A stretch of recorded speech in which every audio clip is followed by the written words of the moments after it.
Welcome to Cheater Confessions. Let's get started with today's story. The moment Helen said the words, "girls' cruise," something in my chest tightened. Not panic, not jealousy, just a quiet shift, like a light dimming in a hallway you didn't realize you were walking down. She came home from work that Tuesday with a rush of excitement that didn't match the day she supposedly had. She tossed her bag on the couch and said, "Ryan, the girls want to do something fun before summer ends. A cruise. Just 4 nights. No guys. You're cool with that, right?" I remember the way she avoided eye contact for half a second. Short, but long enough. I said, "Yeah, that's fine," and kept my voice steady, calm, supportive. No reason to raise suspicion. She grinned too wide. "You're the best," she said as she kissed my cheek and walked past me.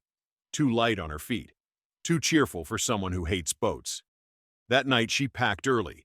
She never packs early, and she packed fast. Swimsuits, dresses I'd never seen. Her phone buzzed nonstop, face down on the counter. She kept checking it every few minutes with those tiny, nervous glances she probably thought I didn't notice. Later, after she went to bed, I opened our shared travel folder on the computer. We kept everything there: plane tickets, rental car receipts, hotel confirmations. It was normal for us. Convenient. That's when I saw it. A booking for a 4-night cruise. 2 guests. The second name, Joe Carter. He worked with her. A guy she once described as sweet but harmless. A guy who laughed too hard at her jokes at last year's holiday party. He suddenly seemed to be in every group photo she posted from work events. I didn't slam the laptop shut. Didn't storm into the bedroom. Didn't demand answers. I just sat there and breathed. Slow. Controlled. Then I whispered to myself, "All right, if this is how she wants to play it, then I'll stay quiet and learn the whole story." I went to bed next to her, my mind clear, my heart steady.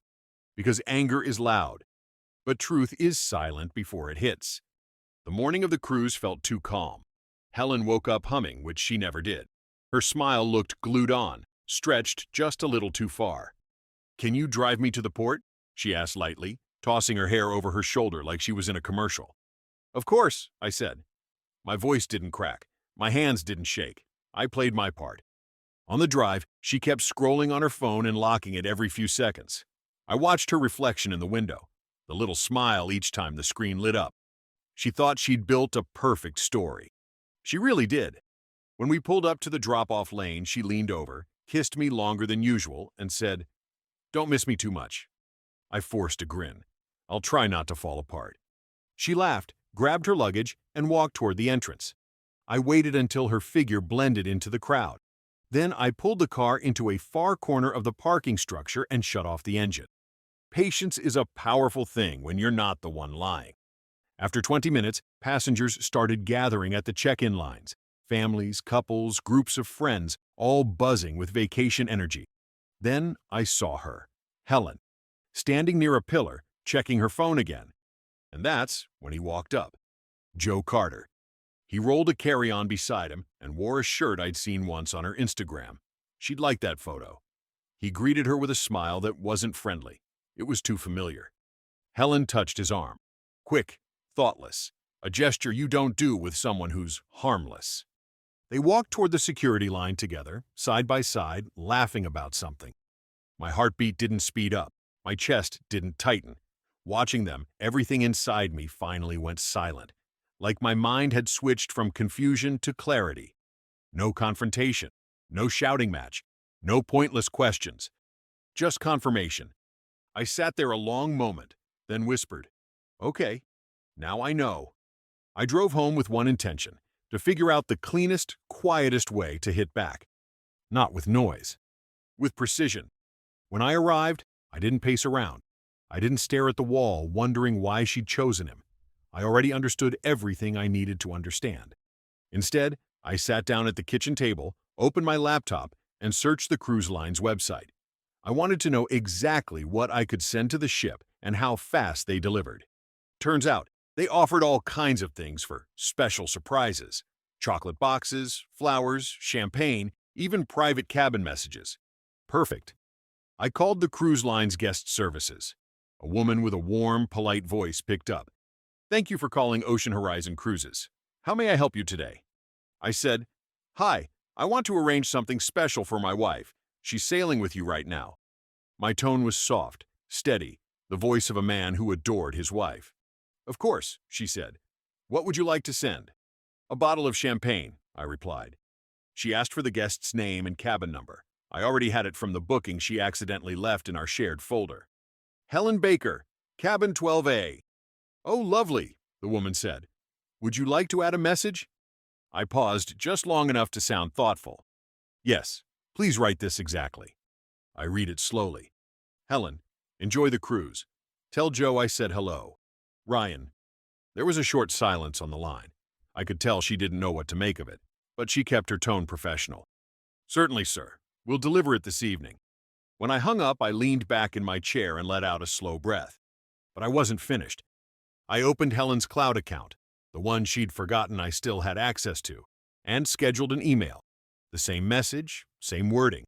It would send automatically at 9 p.m., right when passengers usually settled in for the night. No screaming, no accusations. Just a bottle and a note. The truth delivered straight to her door. By 8:30 that night, I sat in my office, the ship's location blinking on a tracking map, a slow-moving dot drifting into open water. I didn't have eyes on her. I didn't need them. The facts were already in front of me. She was on that ship. So was he. At 9:03 p.m., I checked my phone. The cruise line would be delivering the champagne right about now, bottle chilled, card tied neatly around the neck. I could picture the moment as clearly as if I were there. Helen laughing too loudly at something Joe said. The flash of the card. Her expression faltering. The way her fingers would curl around the bottle when she realized the lie had reached her. A few minutes later, my phone buzzed. The scheduled email had been delivered. Right on time. I closed my laptop. Then I walked through our house and began packing her things. No rush, no mess, no chaos. Just clarity, just purpose. The game was already over. The first text came at 6 a.m. I was pouring coffee when my phone buzzed on the counter. "Ryan, can we talk? Please." I didn't respond.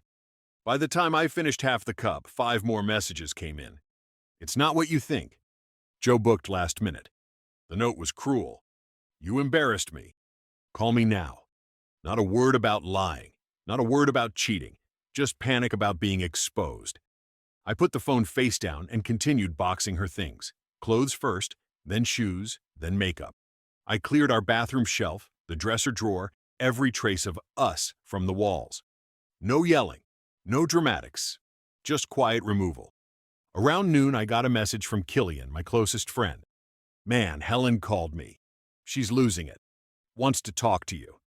I texted him back. "She can talk to the ocean. I'm done listening." He replied, "Good. Keep it that way." Later, another message from Helen appeared. Longer this time. She wrote about how the note ruined the night, how other passengers stared, how Joe got upset and stormed off after realizing I knew everything.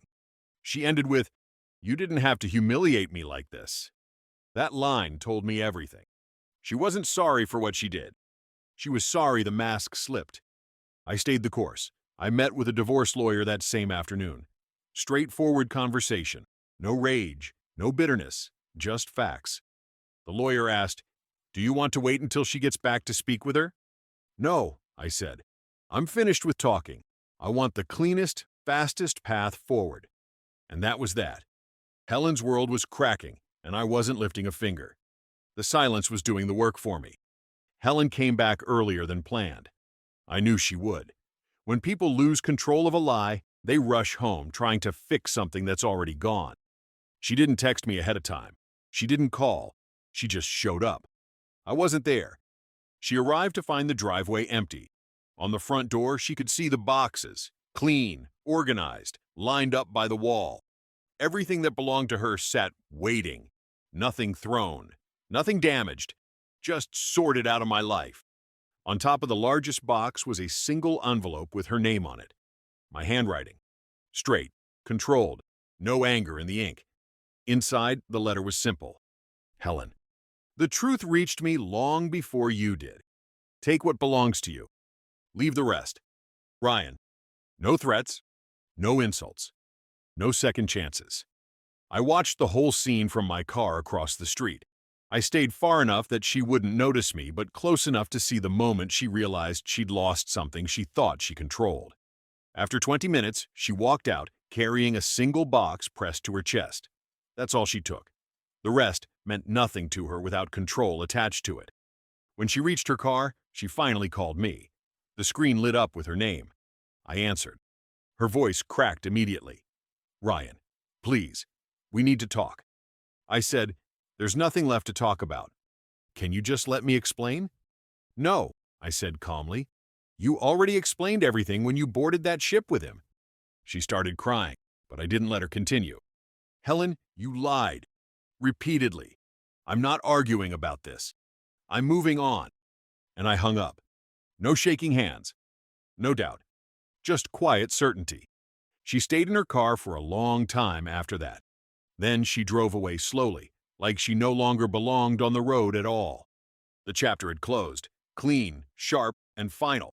The week after Helen came home, everything around her began to fall apart. Not because I pushed, not because I exposed anything, just because lies always rot from the inside out. The first wave hit when she tried calling again, then texting, then showing up outside my office building. One afternoon, she waited near the parking lot, pretending to scroll her phone while looking up every time a door opened.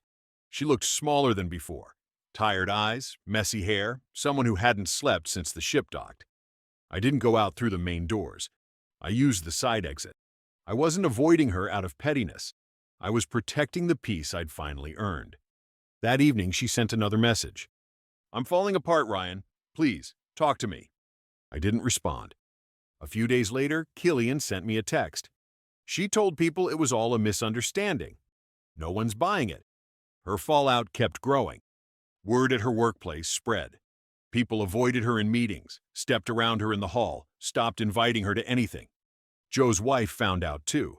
Chaos hit their household. Joe ended up taking leave for personal reasons. He stopped talking to Helen completely. And while she spiraled, I met with my lawyer again. We prepared the divorce papers. I kept the house. She kept her own belongings. No alimony. Clean split. No drawn-out battles. A week later, an envelope arrived at my door. Helen had already signed. It surprised me, honestly. But maybe she knew dragging it out wouldn't change the end. She asked for one meeting. Neutral location, public, no arguments. I agreed. We met at a cafe near the courthouse. She sat across from me, hands wrapped around a glass of water she never drank. Ryan, I ruined everything, she whispered. Her voice wasn't dramatic. It was defeated.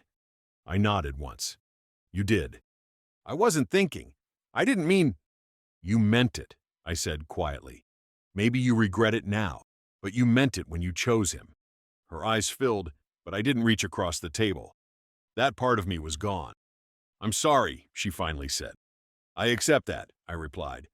But it doesn't change the outcome. When we stood, she tried to hug me. I stepped back. She understood immediately. Something inside her broke again. We signed the final papers that same day, and I walked out feeling lighter than I had in years. 3 months after the divorce was finalized, my life felt strangely quiet. The kind of quiet you don't notice until you realize nothing is pulling at you anymore. No lies buzzing under the surface, no tension in the air, no second-guessing every word spoken at the dinner table. Just calm, steady, mine. I moved through my days with a clarity I hadn't felt in years. Work was smoother, sleep came easier, meals tasted different. Not better because she was gone, but better because I wasn't pretending anything for anyone anymore. One evening, Killian asked if I wanted a ride to the marina to pick up a boat part he needed. I went with him. As we pulled in, I saw a cruise ship docked in the distance, passengers lining up to board. For a moment, I just stared at it. Same companies, same departure point. But the memory didn't hurt. It didn't even sting. It felt like a scene from a documentary about someone else's life. Familiar, but no longer personal. What happened between Helen and me no longer lived in that place. It lived behind me, in a chapter closed with signatures and boxes stacked by a door. That night, I poured a single glass of wine and wrote one sentence in my journal. Sometimes silence is the last line you ever need to speak. Because in the end, it wasn't the bottle. It wasn't the note. It wasn't the exposure. It was the moment I chose to walk away without shouting, without begging, without fighting for someone who never fought for me. My life didn't collapse when she left. It opened, fully, quietly, finally. And that was the real ending, the kind that tastes like freedom, not revenge. Thank you for watching.